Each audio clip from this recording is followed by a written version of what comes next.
talk all things esports, gaming, production, yelling at naughty gamers and screaming at Valve for putting a crazy large update 2 seconds before the tournament starts or something It's like still happening. It's still happening. There you go. So I guess what I wanted to do was, I guess a lot of the folks here have been around the block for a while, and I'm sure you recognize some of them. So I guess what we really wanted to do is just share some of our experiences in terms of what we've been sort of getting into. Now, my background, for those of you that don't know, is extreme overclocking. So I've been breaking world records for the longest time ever. Very passionate about gaming. I used to do a lot of esports team sponsorships. I used to run a lot of tournaments with Kev as well, so like smaller lands and grassroots. I love that. And also bigger teams. Well, I think the biggest team I sponsored was Team Immunity. I mean, that's a long way back now. But I actually saw Tony Trubridge a little bit earlier. I don't know if you guys know who Tony is, but he's been behind some of the esports guys for a while. But anyway, speaking of esports, we've got Chris, aka Dexter, with us. An actual star. Wow. So Chris, can you, for those of you that don't know you, which I'd be very surprised if they don't, but can you tell us a little about yourself and also what your superpower is? Oh, my superpower. Well, firstly, yeah, I'm Chris Dexter Nong, and I've been doing this whole gaming and esports thing for the last 12 years of my life. Started out just, at one of Karat's lands as well, probably, and playing there when I was just a little kid, essentially, probably. And then, I've just been always playing and getting to new teams and trying to get all the opportunities I can. And one day I'm going to Chicago, and then the next day I'm moving to Germany, and then playing majors and playing with the best players in the world, and now I'm just exploring life as much as I can. And I think my superpower, I think I can just stare at a blank wall and then create ideas out of that blank wall. So that's my best. Wow. Okay, that's wild. So I love Counter-Strike. I mean, I think that's what. But I've first fallen in love in esports and grassroots esports through Counter-Strike 1.6, and then CS, and then Counter-Strike Go. And I was telling Chris, when he signed, although briefly, to Fnatic, I was just blown away, because to me, Fnatic was basically if you follow Formula One, it's basically driving for Ferrari. To me, that was the ultimate kind of team to sign for, and it's we've actually got an Aussie who's made it that far, probably the furthest out of any Aussie. So I'm really at awe. I want to ask you what that pathway was to competitive gaming, because I think a lot of people, when you sign to Fnatic, of course, all the 15-year-old kids on the server, he must be driving a Lamborghini now, and he's got a mansion in Mallorca somewhere now. So tell us a little bit about the pathway to competitive. Pathway, number one thing is to convince your mum that it's a good thing to do. And I have a Vietnamese mum, so that's one of the hardest things in life. And I managed to convince her to let me quit uni for a couple of months, or to go overseas and play CS. And I think that was the number one thing I had to do. Other than that, the biggest thing that kind of got me going into it was just, unfortunately injuring myself at the gym. And then once that happened, I was like, I've got nothing else to do for at least a month or whatever, just sit down and play and grind till 3 a.m.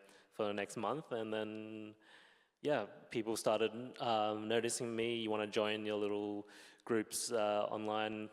If you remember Cybergamer, that was, join that, talk on the forums, play with all those guys, and then get called a cheater a lot of times.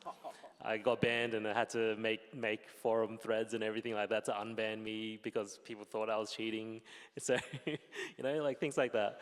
And once I got over that little hurdle, you always just want to try to like improve and try and beat the haters, and I guess you could say. And that was my like main inspiration to kind of keep going. And then from then on, I just ended up joining different teams and kind of like linking myself up with different friends and new friends, and you just grow like your own little social club, and then suddenly you're just playing biggest tournaments in the world, and it's really unexpected because you never want to plan for these things, but the whole idea is like as long as you work hard and you just grind and whatnot, then it's gonna happen. Like I truly believe in that. So yeah. It's phenomenal. By the way, I've forgotten to mention that we do also have, or we did have a QR code, so hopefully it'll show up at some point, Slido, where you can ask questions, whether you're watching online on a Twitch stream or just in the audience here, and you know, I'll definitely make sure that we sort of ask those questions. Chris, while you were talking about, you know, the pathway of sort of starting, you know, with the back injury and stuff, I was thinking of I guess my big break of going into my career as like an overclocker and then later in tech world. And it was a PM on a forum called Extreme Systems in America, where an NVIDIA guy sent me a message and said, hey, you know, you want to come to Santa Clara? And like, I'm like, okay, someone's trolling for sure. And then he gave me his NVIDIA email, and I sent it, and it's like, wow. And it, you know, after that, it was very interesting experience, you know, obviously. So what would you say would be your big break, or something that was maybe a second phase, you know, going from the amateur scene, the grassroots scene, to the first big, is it a first big team you signed for? What would you say would be your big break? I think it was be like during the Greyhound team in era. I think when we were playing then, we were just a bunch of boys with a little bit of money behind us to kind of just play a little bit. And like by a little bit of money, we were making no money. Like what, $3,000 a month back then. So yeah, we're just doing that. And then the biggest break was probably IAM 2019, I believe, or 2020? No, 2019. And yeah, being able to beat teams like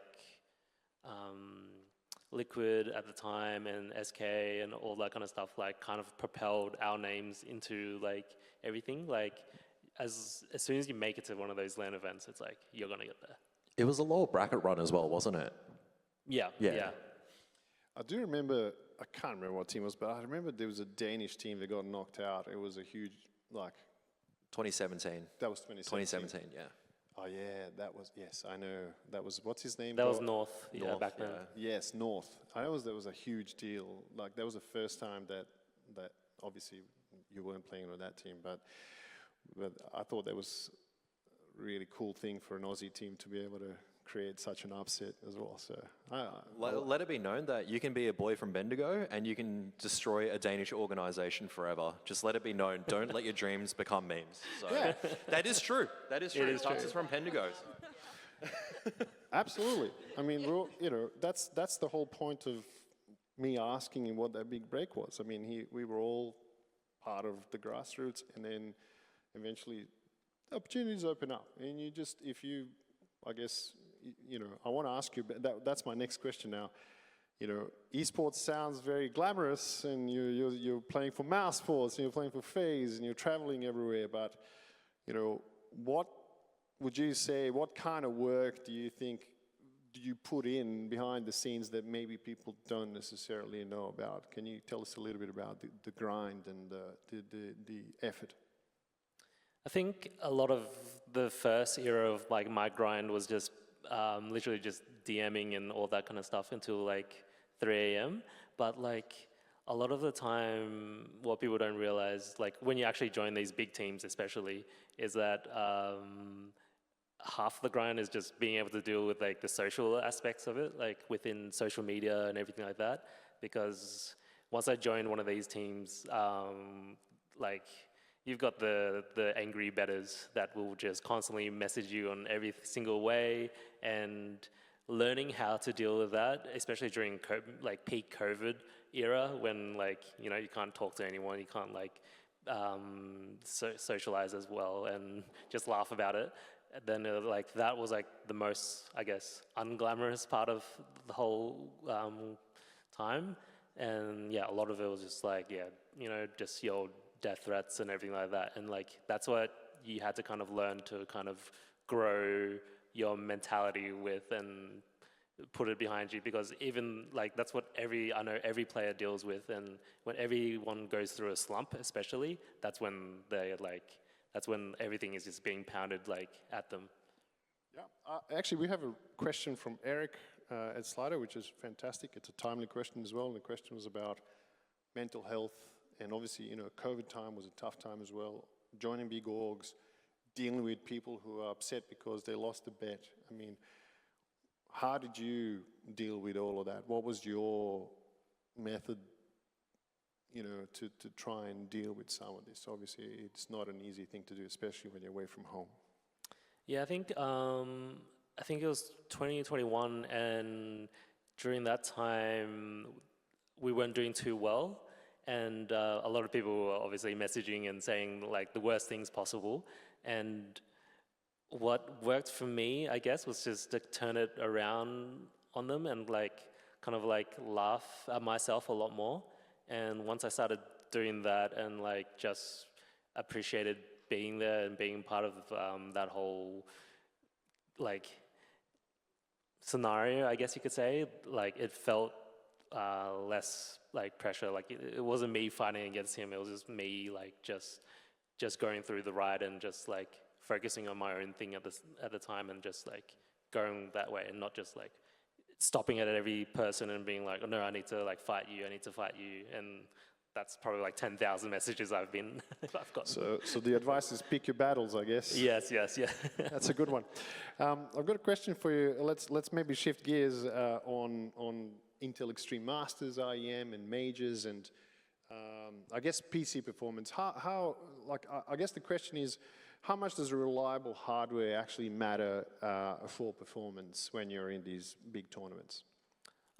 Pretty huge. I think there was like a scenario when I was in Shanghai, and I like complained about the PCs there after losing, unfortunately. And we had like 130 FPS at points, and that basically costed me the Copenhagen major, and that was probably $100,000 gone out of my pocket. So it's extremely important, I'll say, to put it lightly. That's tough. I competed in a lot of overclocking tournaments. I won a couple, I lost many more, and I've been known to blame the hardware as well when it didn't go my way. But you've got to point a finger at something, right? Yeah. Actually, speaking of hardware and performance, shameless plug. I want to show you a video of something that we're doing with our latest series with Intel. We've introduced. If we could swap screens, that would be great.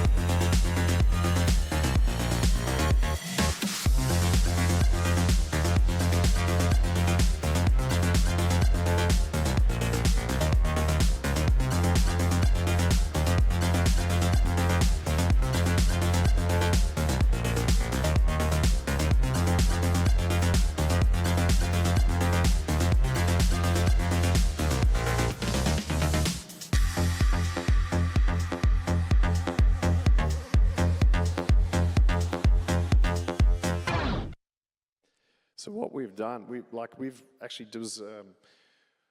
maybe earlier this year, there was a bunch of pros that were not happy with some of the systems that they were playing on, and there was a bit of an uproar with a few players, and we need to change this or that hardware config.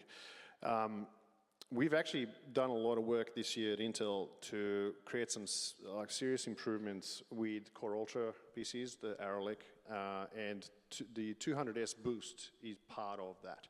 So what we've done is to increase performance, we basically overclocked the system, overclocked the memory, and a bunch of different, the easiest way to explain it is a bunch of different highways that connect the memory and the CPU and everything that give you higher frames per second, which we call interconnect, die interconnect, and a whole bunch of other things, I/O.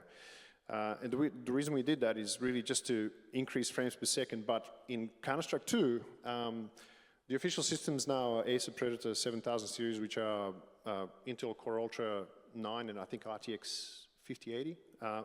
They already do 600 frames per second, so not an issue. But where the issue becomes important is in 1% lows. What 1% lows are, for those of you who don't understand the technical terminology, is basically, I guess the best way to explain it is through maybe, let's talk about Counter-Strike. You're doing a Mirage execute on A site, you're throwing smokes on stairs, con, the cubby house, you're mollying dark, you're mollying default, all the flashes are going in, 5 players on site, you've got a couple of smoke criminals trying to push through the smoke to see if they can get a kill or two. During that time, with the smokes and the flashes and the players, there's a lot of demand for hardware, memory, storage, graphics card, and the 1% lows in these new systems are now over 200 frames per second. And that was enabled through 200S boost technology. So I guess, obviously, running a system at 130 frames per second and then 1% lows were probably, who knows what, 30, 40 frames per second. I can understand why you probably felt like hardware needed a bit of an update. So, that's sort of I guess from Intel's mindset, I wanted to give you guys a little bit of a background in terms of how we sort of, look at that. All right, we've been talking a lot, Chris and everyone else is, the panel's like, Dina, are you ever going to speak to us? So, yes, let's do that. So I want to introduce 2 lovely ladies, Alicia and Lace. Why don't you tell the audience a little bit about yourself and also what your superpowers are. Hi, I am Alicia, or Leisha. I work as a senior project manager at Rect Productions. We are a production company in Melbourne that specialises in esports broadcasts, content creator live streams, general videography, everything like that. I made my start in, I think it was, 2018 or 2019, just helping out with little grassroots CS sort of things, and just, that was while I was studying medicine, and then I became a doctor during COVID, and then quit being a doctor. And yeah, now we're working at Rect, where one of our major products is helping out with the Ubisoft Tier 1 League in Asia Pacific, so both OS, Southeast Asia, and Korea and Japan, which all of my lovely co-workers are currently working on right now. And yeah, as well as all the grassroots scene within Oceania and Southeast Asia. My superpower is, I really want to steal yours. Yeah, actually, no, I'll do that one. My superpower is wrangling not only every single person on camera, but every single person behind camera to make sure that they're standing where they need to be and the people are pushing the buttons that need to do at the time they need to do. That's a really high pressure job. Yeah, they're really good at not being where they need to be. Now it all makes sense. Doctor to, tournament, ops, production, broadcast, person, that totally makes sense to me, actually. I'm sure if this was Chris's mum, she'd probably strangle you, Vietnamese background, doctor going to this career. Doctor's good enough. Probably. You're done well. Yeah, but failed you doctor. say that. So There's a funny story behind that afterwards. Tell me. I'll tell it later. Sorry, but let's before I'll we tell do later. that, I'll tell later. we do want to hear about Lace and her Hey guys, superpowers. hi. So yeah, I'm the talent that she puts in place. My name is Lace. I'm a content creator, stage host, and let's say if you want to call it a sideline host. So I'm generally in front of the camera talking. This is why I can look all of you guys in the eyeballs. Generally have to look at a camera, etc. But essentially, I have been a content creator, much like you guys, for a very, very long time. And I was like, hey, I really love talking. I can string a sentence together and banter back pretty well. How can I get in front of camera and join esports? One day I sort of just got a bit of a role in it. Someone noticed my streams. I worked for Twitch, so I actually did a lot of the Twitch rivals back at some other conventions we won't name. Then I moved on to Apex Legends Global Series because I actually played that game to death, still play it, someone help me. And I essentially took that role and have been like progressing through it. So yeah, I guess I love to yap, that's my superpower. I think if you can play guitar and sing at the same time, or rub your tummy and tap your head, it's the same in my role.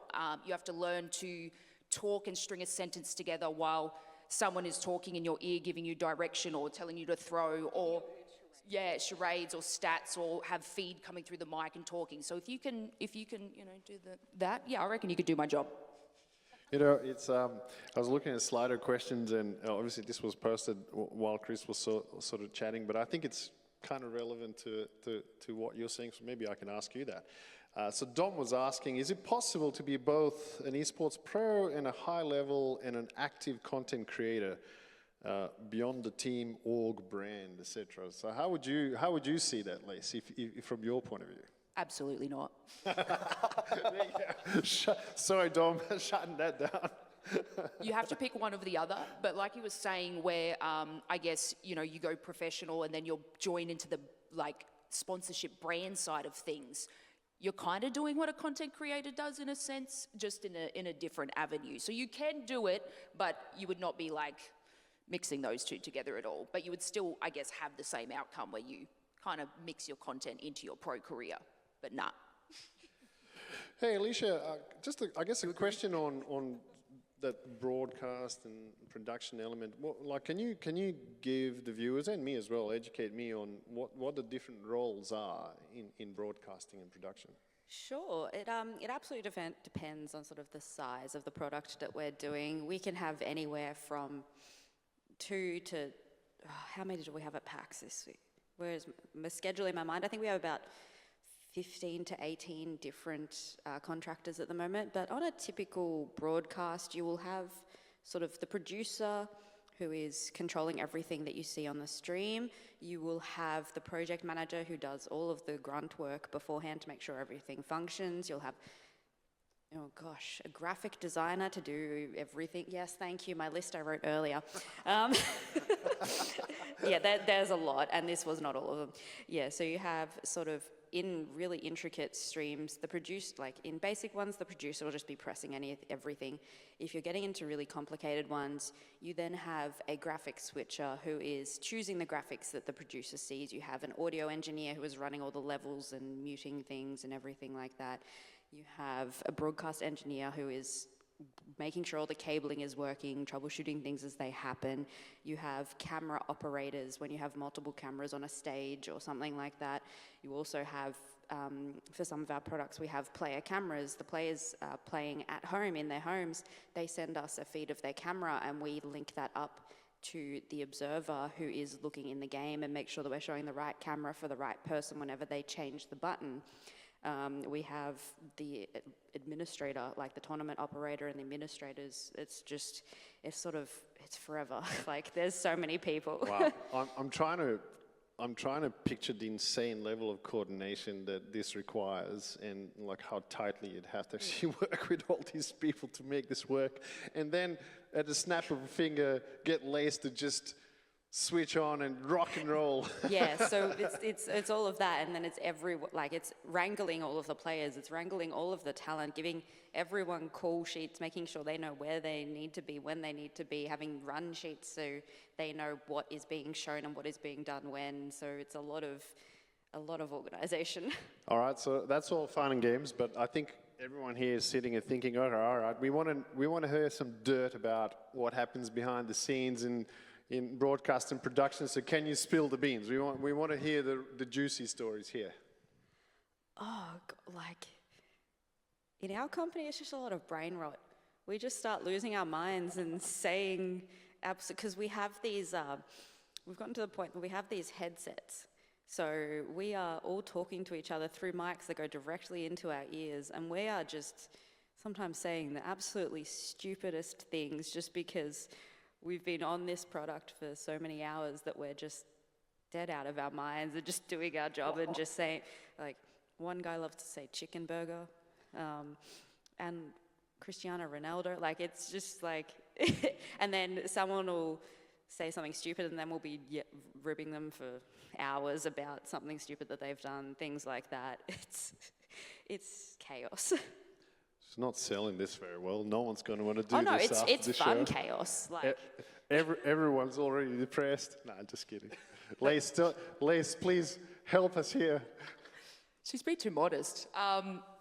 But look, no, there's a lot that goes behind the scene. Obviously, she touched on all the different roles that you can have. And, you know, it looks like in my position or role being talent, so that can be, let's say, my role, which is stage host or side host or interviewer.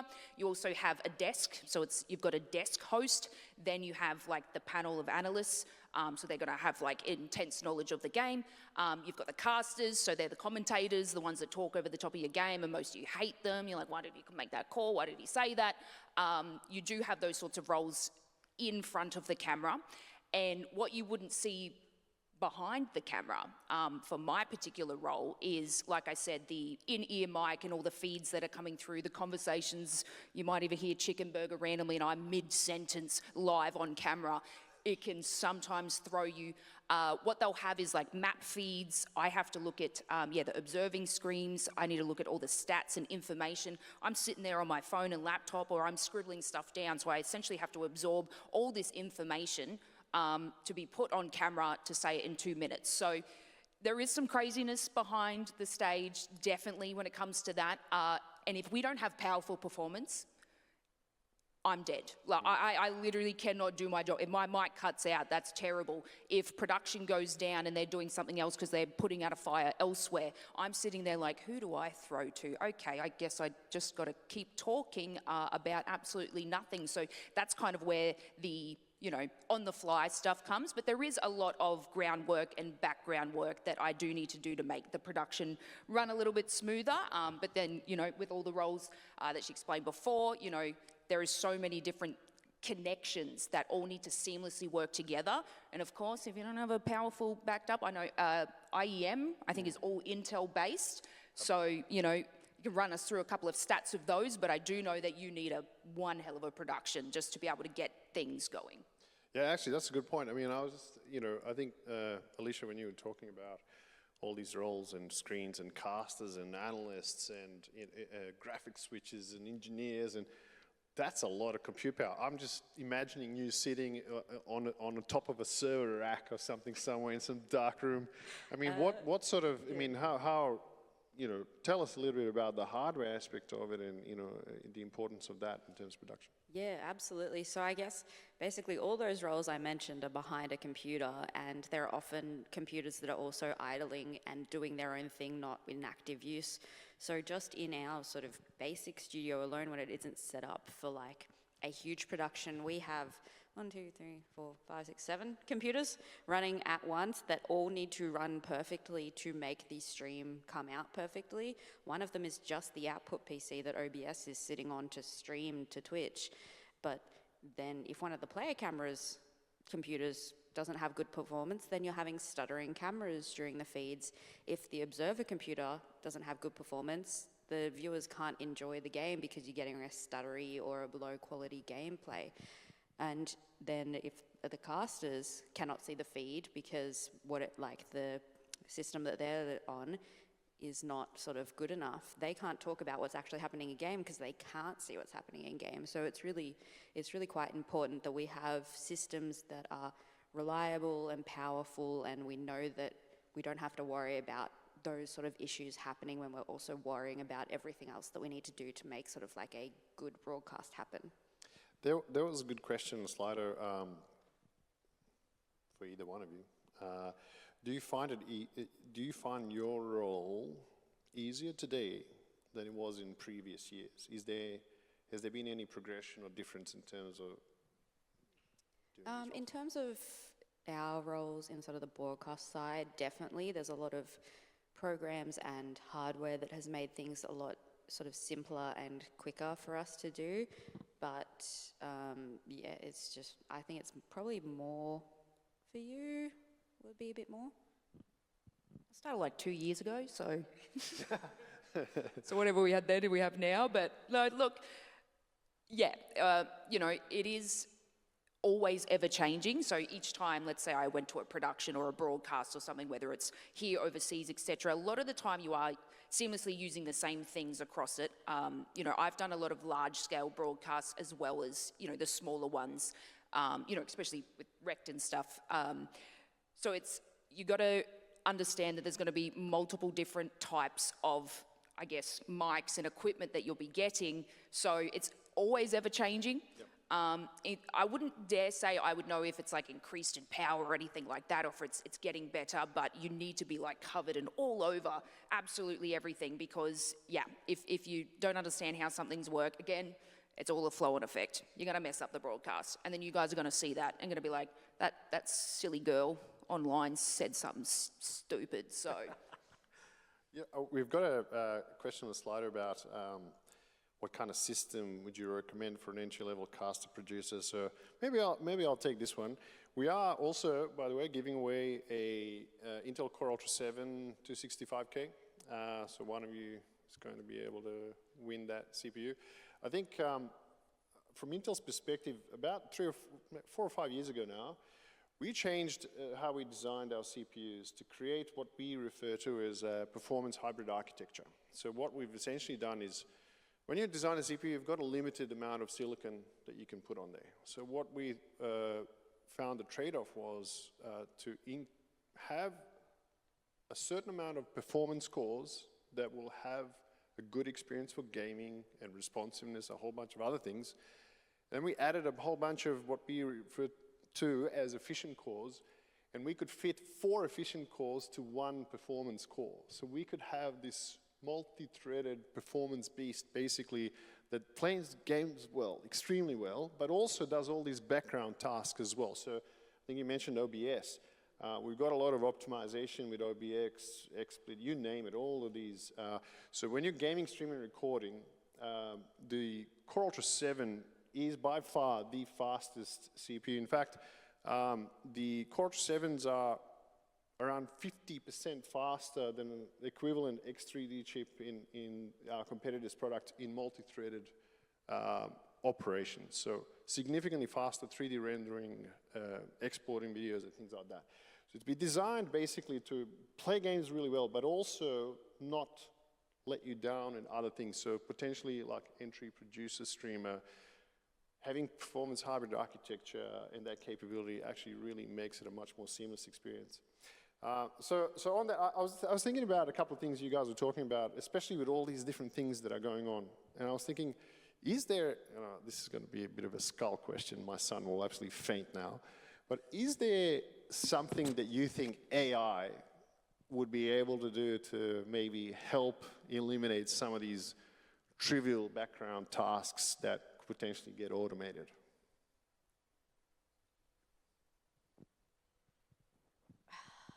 Maybe. It's so hard. There's so many little things that are very person dependent. The main thing I could think about would be the player cam switching, sort of being able to communicate, because the player cameras are on separate systems to the observer PC. So having AI could potentially help those sort of 3-4 PCs talk to each other. Because at the moment, what we do is, as soon as we load into a lobby, I have my observer yelling out names to me so I can drag and drop players so they're in the right order so the hotkey script works. So have something like that where it can sort of auto-read the name in-game and match it with the name in our vMix Word application program. That would probably be a good way for it. Otherwise, not quite sure. Maybe some audio leveling as well could help. But there's so many different things, and I'm but a mere project manager, so I do not understand the complete intricacies of the producer of broadcast. There's probably something I'm not thinking of that would be really good for it. I think there might be a couple of things that haven't been explored yet inside the field, because I think there's been that potential with AI. We've already started seeing it inside even like a very early one before the AI craze popped off was Crisp on Discord, for example. So I think there could still be pathways that we explore, even if it's like that, when you said audio mixing, even say, for example, AI could potentially pick up something wrong with the audio. Because sometimes when we're looking at it on broadcast, like if, say, for example, I'm a commentator, I'm talking, it might sound fine to me, but it may come out on broadcast incorrectly, and AI could potentially detect that.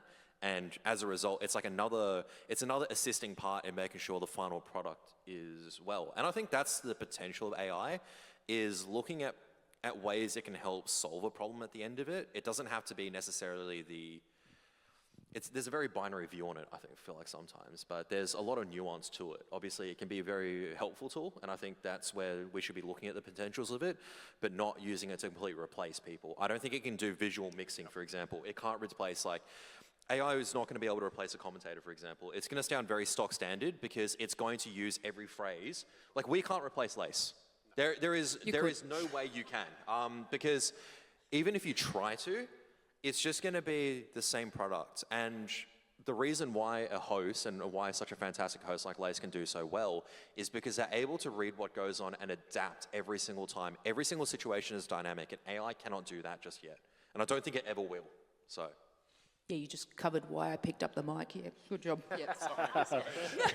You know, it's funny, like a lot of people, when they think of AI, they think of generative AI, and that's, you know, ChatGPT, right? But AI, in fact, is probably a 40-year technology development. And there's a lot of things happening right now that are using it without us really realizing. In fact, I wanted to kind of talk a little bit about AI. Actually, I was thinking more of it from kind of gaming perspective, end user perspective. I just want to show you a couple of interesting things that we do there that I think are probably improving skill set level, up-leveling and things like that. So let me show you an application called GGQ that we worked with in Korea to help you level up your game in League of Legends.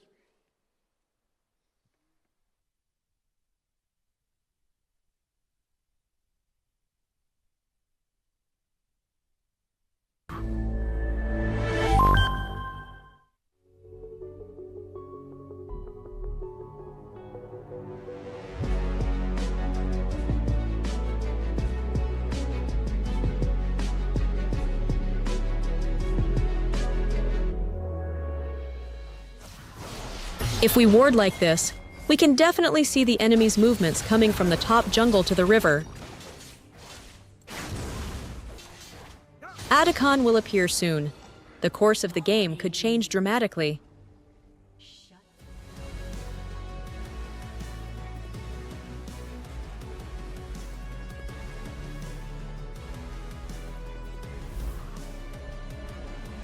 Go in! Oh, what about this? Once. Ouch! Does this kill? This scene was the problem, right?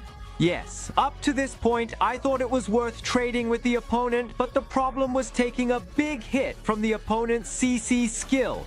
It's better to use LeBlanc's W skill diagonally to dodge, Ahri's E skill while trading.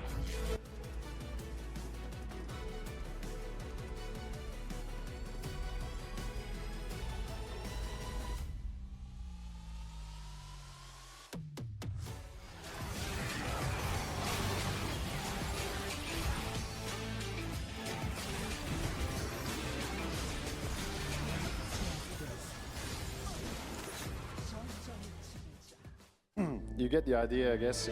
You know, I guess if I tried using this, I would still suck at League of Legends, so that's not going to help me much.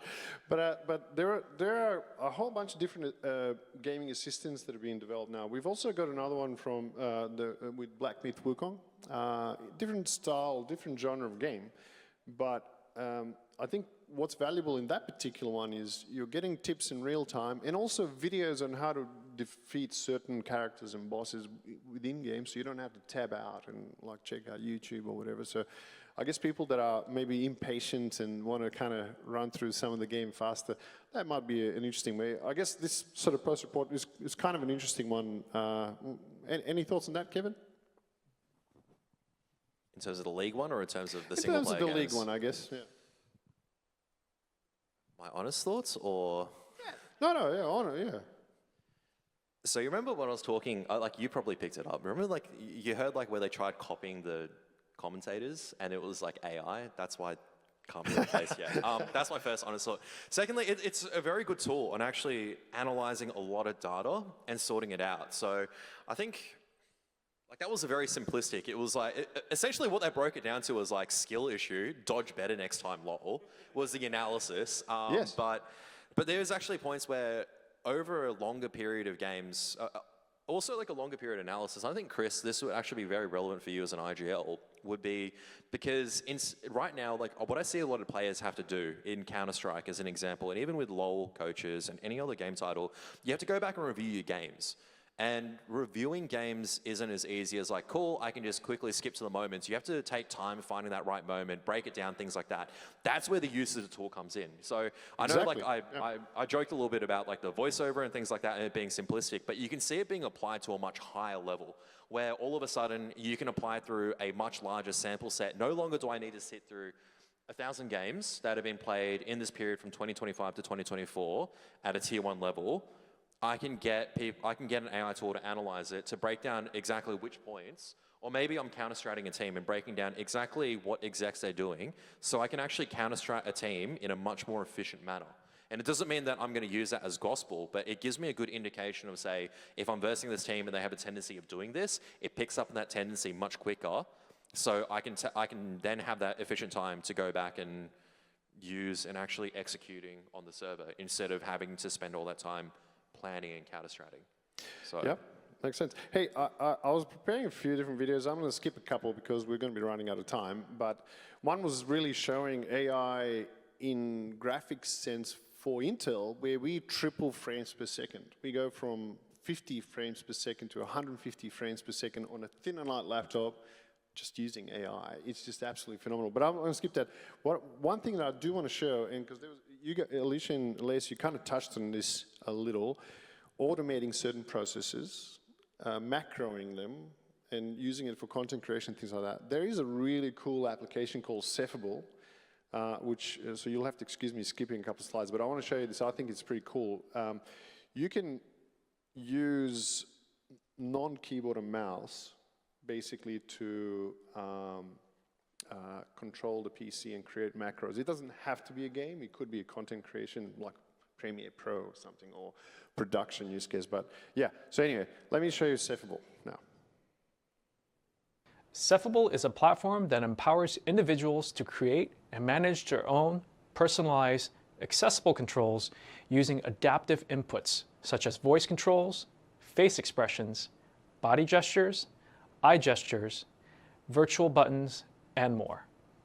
Cephable leverages the OpenVINO toolkit to generate custom profiles based on the user's input. You can type things in like, I prefer head gestures for movement in the game. With the help of AI, the app goes and generates profiles catered to you based on that input. Of course, this is all fully customizable for additional fine-tuning. This system here features a brand new Core Ultra 9 285K CPU. And our collaboration with Cephable enables the app to take full advantage of the new Core Ultra powered system. The camera's facial recognition algorithms can be offloaded to the new NPU. You can also choose to offload to the integrated graphics, freeing up CPU cycles to focus on gaming and other compute-intensive applications. All of this comes together, allows the user to choose the right engine for the right workload for an efficient and seamless experience. Now let's take a look at Cephable in action. Opening up the camera controls, you can see that the NPU is being leveraged for facial recognition. Now I'll be switching over to a game, XDefiant, a free-to-play FPS developed by Ubisoft. I've already created my own custom profiles to play this game. In addition to the traditional mouse and keyboard setup, with the attached webcam, I can use my face gestures to play. Here, I'm using my head tilt movements to move around the arena, opening my mouth to shoot, and smile to reload. And lastly, raise my eyebrows to throw a grenade.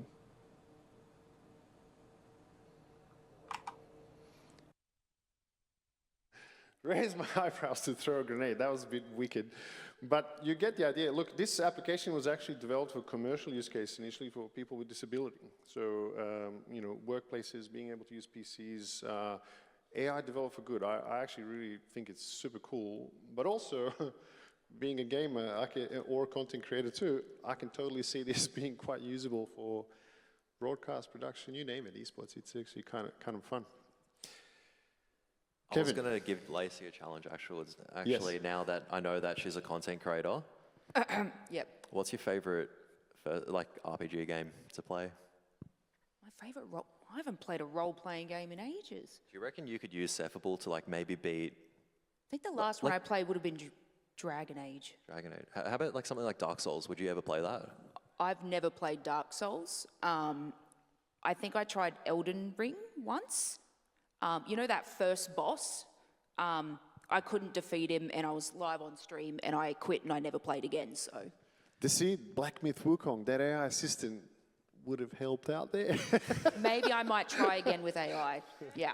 I was going to suggest the whole, I beat Elden Ring using this only. So you know how some people beat it using DDR trackpads and things like that? Maybe someone needs to do it on Cephable. I'm going to give it a go now, because if it's not my own skill and I do have a little bit of help, because that's what AI is, right? It's a tool to assist you, not to overtake you. I'll do it. I'll try it again. That's the idea behind it. Watch this space. You do have to have a Core Ultra PC that has an NPU. So yeah, Intel ones are the only Can ones I have one? have an NPU. Yes, let's hook you up. Let's shift gears a little bit, Kevin. I've ripped off shamelessly a really funny TikTok, and I want to start with that. I think that video is because it's pretty hilarious. But let's talk about some hardware horrors that we normally see. So I'll skip through a couple of slides here until we get to it. Freak didn't know his 144 Hz monitor was still on 60 Hz after a year. It's my Apex. We need the screen. I have to start this from the beginning because this is kind of. This is so painful. Freak didn't know his 144 Hz monitor was still on 60 Hz after a year. My Apex is on 60 FPS. Hang on. It does that sometimes. Frequency 144, dummy. Dude, my is 144. Look at my monitor. Look, display settings. How do I check if it's a 144? You go to your desktop, right click. Yeah. Go to NVIDIA control panel. Yeah. Okay, go to display and resolutions, whatever. Where? Change resolution. Now, the refresh rate, is it on 144 Hz or 60? No way! You have a 144 Hz screen and you've never been playing with 144 Hz? That makes a lot. Greek. Omega Lord. You paid $500 for 144 Hz. That makes a lot of sense now. God damn, Greek. Holy shit, this is way better. It's like I'm living in the future. Oh my god! It's like I'm a whole new man. Now, I need to touch on this being in Apex Legends esports, right? 100% this guy has gone to Twitter first to type Apex is a silly game before checking his hertz on his monitor. 100%. He's like, nah, this game's dog water. And then it's probably just that issue there. Apex community. So. I saw this TikTok and I was just in tears. I still am. But I'll give one from my perspective, and I've put thousands of PCs together. I've done a lot of this, but I'll give you one that I've done even after all of that. But maybe Kevin, you can take away after that. So one thing that I've done I don't know what it was. Maybe it was brain fade because I was wearing some headset or talking to one of my overclocking mice for too long. But when I installed the cooler in my main gaming PC, I noticed it was kind of throttling a bit, and I'm like, this doesn't sound right. So I had to pull it apart. I forgot to peel off the sticker. So the AIOs, the water coolers, have a protective sticker on the AIOs just so that the thermal paste doesn't get damaged, and also the copper itself doesn't get damaged. So when you're connecting it to the CPU itself, heatsink, it gets perfect contact. Anyway, so even I've managed to pull off a disaster myself. So, any insights from someone who's got a lot of experience with tournament ops? What have you seen? I've seen too much. That's the problem. There's been a couple. There's been the whole, they plugged it into the motherboard instead of the GPU.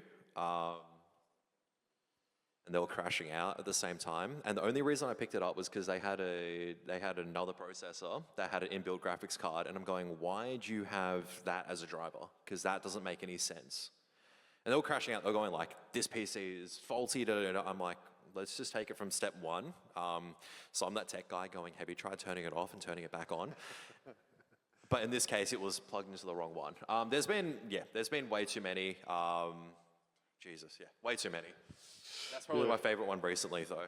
Yeah, I think one of the famous ones was also, I think it was The Verge did a big PC build quite a few years ago now, and the guy put so much thermal paste on the CPU it became a meme. That entire video is how not to build a PC. I'm sorry to say, do not sue me. That entire, I don't know if anyone has seen that video or the super mixes of it. That is a video, the original video is no longer there, but there are super mixes of it, and it is almost everything wrong with PC building in a nutshell. So, Karath XXX, I say XXX because he keeps changing his username. Can you tell us a little bit about yourself and your superpower? So I feel really bad because I've interjected into these guys quite a bit, but so my name is Kevin, or Karath is my gaming alias. I've worked inside esports for 10 years now, or like longer, as tournament ops, commentator, tournament admin. I've played a bit as well at the time. I'm trying to think what else. Now I do marketing for Zowie. But I've done almost community management. I've done a lot of different things over this entire decade. And the funny story I wanted to tell earlier was I'm not as good as Leisha because I dropped out of med. So, yeah. That was a wise decision. I have a lot of debt. I also have a lot of debt. You have 2 degrees of debt? Unfortunately, because I have Asian parents. Oh, yeah, okay. They were like, Yep. So going back to the point, it's like, Chris's mom, no. Like, my parents were even happy that I got into med. They were like, why didn't you do dentistry? What? Yeah, Actually, the ATAR is higher for dentistry, isn't it? Yeah, well, I mean, they're Asian parents as well. It doesn't matter what you can do. Like, my dad didn't think I had a job. Like I said, when I was working in wargaming at the time, they're like, my dad was like, oh, so when are you going to get a real job? And I was like, hey, Dad, I'm salaried right now, and I'm working, and it's like, what do you mean by salary? It's like, I'm getting a paycheck. Like, I understand that your son is, you think your son is hopeless after dropping out of med, but he's actually earning a paycheck. Superpower. Yeah. Caring too much about esports? No. That's not a superpower. Do the player one. The player one's good. What, as in screaming at players? Or, yeah. My superpower is screaming at players and making them feel bad about themselves, so... Why is that? I thought they were all, Dexter looks like a nice guy. What's wrong with players? You haven't touched me yet.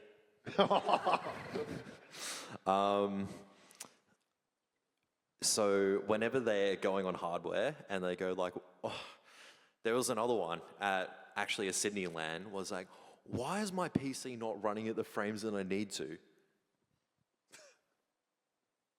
I can't swear, but I said some words and I said, you're running it at 2K.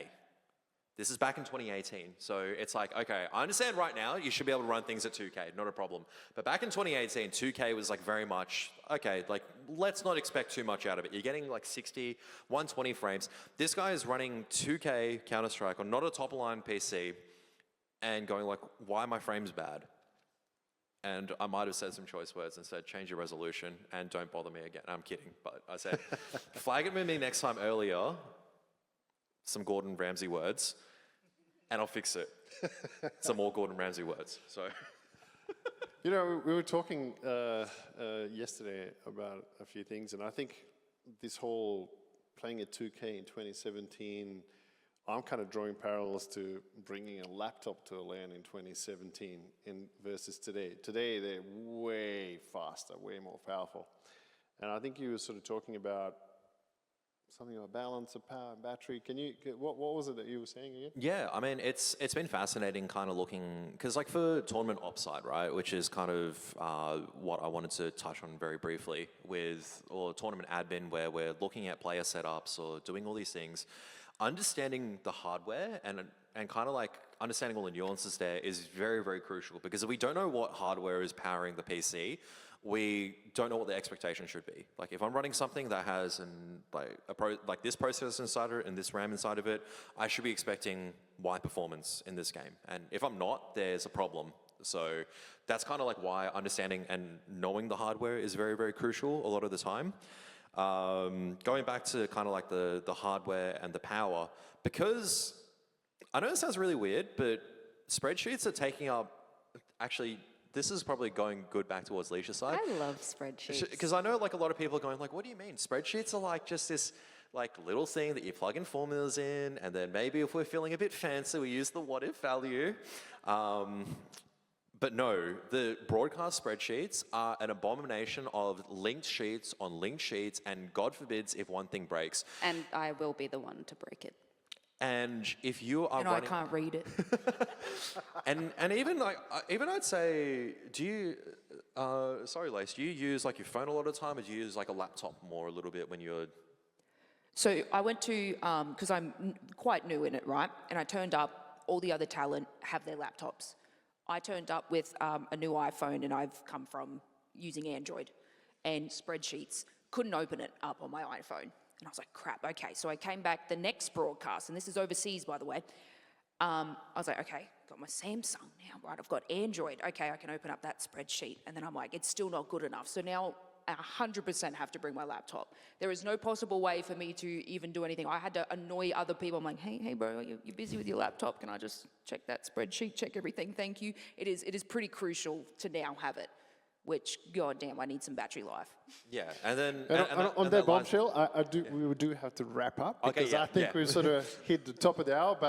And I'm going to drop a nugget. Hopefully, don't get sacked from Intel as well. But keep an eye out for a product called Pantherlake that's coming out very soon. It'll have monstrous battery life, and you'll be able to game as well with insane battery life. So this is something exciting that we're launching very soon. With that bombshell, thank you very much, Chris, Alicia, Lace, and Kevin. Thanks, guys.